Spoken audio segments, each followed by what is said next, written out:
Welcome to the Learning Pines YouTube. We hope this video helps. You start by signing into your Google account and making sure calendar and tasks are available. This gives a single place for time and to-dos.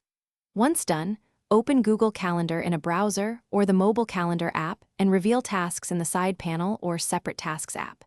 Decide whether you'll schedule events first and add tasks later, or treat tasks as your driver.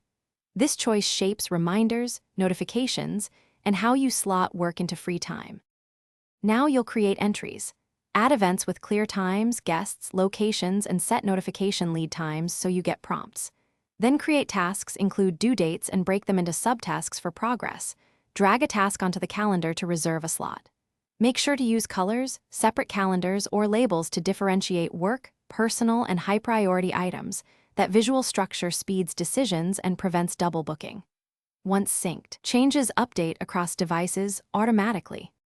Finish by running a daily review. Mark completed tasks, reschedule overdue items, and tweak event durations so your day is realistic. Make sure sync and notifications are enabled and that calendar and tasks have proper permissions on each device. This avoids missed alerts. If something goes wrong, items not appearing or sync failing, force a sync, clear the app cache, or remove and re-add the Google account. These steps usually restore full syncing and keep your schedule reliable.